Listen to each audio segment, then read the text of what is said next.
Hello guys, ito yung lulutuin natin na ulam guys. Ito na yung mga sangkap, nakikita nyo naman yan.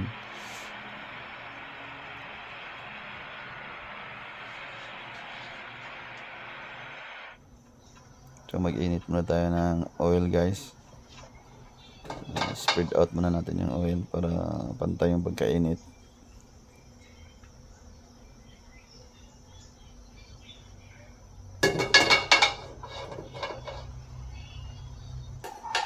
Guys, mag-isa tayo ng guys, bawang muna.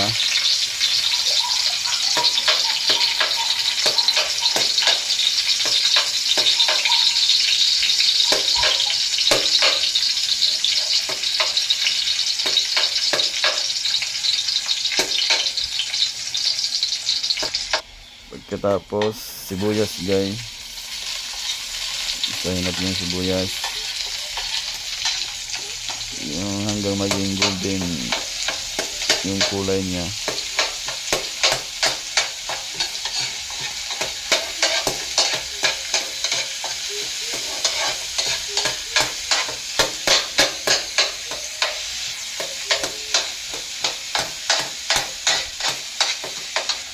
Isunod natin yung guys, ginger. Tapos yung balon-balunan. Lagay natin yung balon-balunan. Isahin natin hanggang mag-iba yung kulay guys. Halo-haloin lang natin.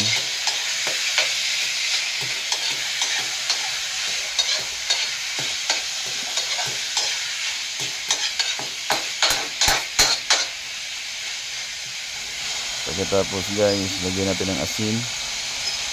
Ito yung asin na yan.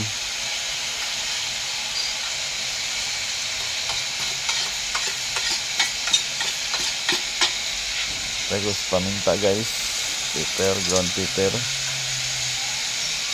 Mas maganda guys pag marami yung paminta, mas masarap. Ngayon halo-haloin muna natin ito guys hanggang totally nag-iba ng kulay ng balon-balunan. Ayun tinatawag na gizzard.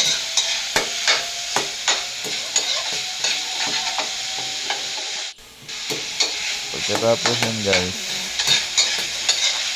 para mag-iba na talaga yung kulay guys, lagyan na natin yung tuyo, yung soy sauce, tuyo, dato puti. Tapos isunod natin yung oyster sauce.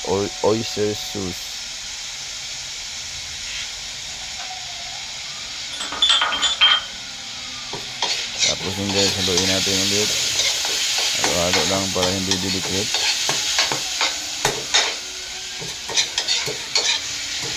Pagkatapos yan guys, maglagay tayo ng mainit na tubig, isang tasa ng mainit na tubig.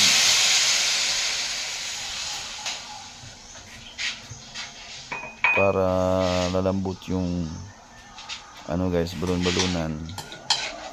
Lagyan natin ng tubig.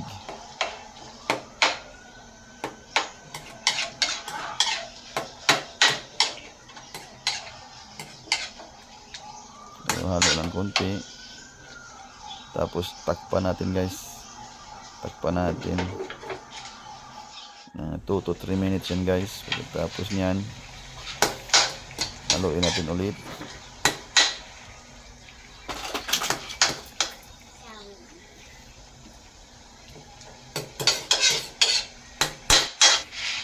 Pagkatapos nyan guys, isunod natin yung yung atay.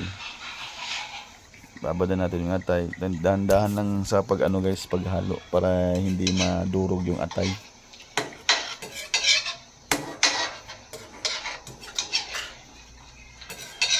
Yan guys, dahan-dahanin na natin. Tapos guys, takpan natin ulit guys, 1 to 2 minutes guys.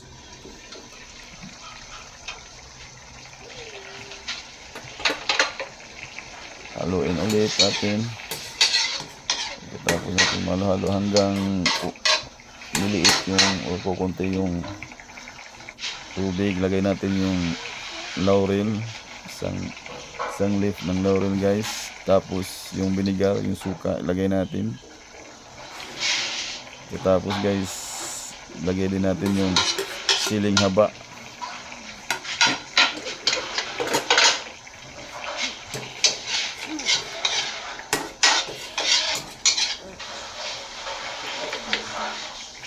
Then takpan natin ulit guys, mga 3 minutes guys.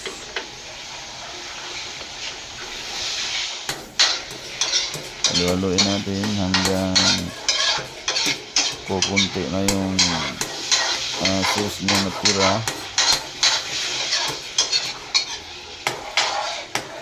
Ayan guys, tanggalan natin to ng sauce guys para hindi tutuyo mamaya.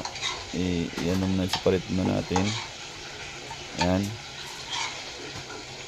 para may sauce pa matira mamaya guys.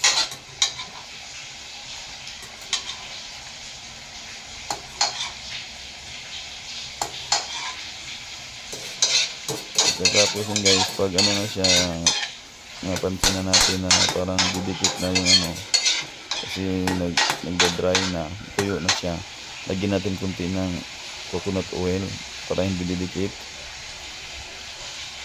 Ayan. Tapos yun guys, halu-haluin.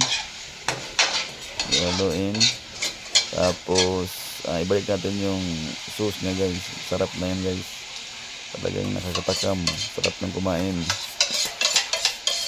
Tapos at ibalik guys, haluin lang natin mga ilang minuto. Yan, halo-halo ilang minuto, tapos ready to serve na yan guys. Tara guys, subukan natin, kain tayo. Yan na guys, super sarap.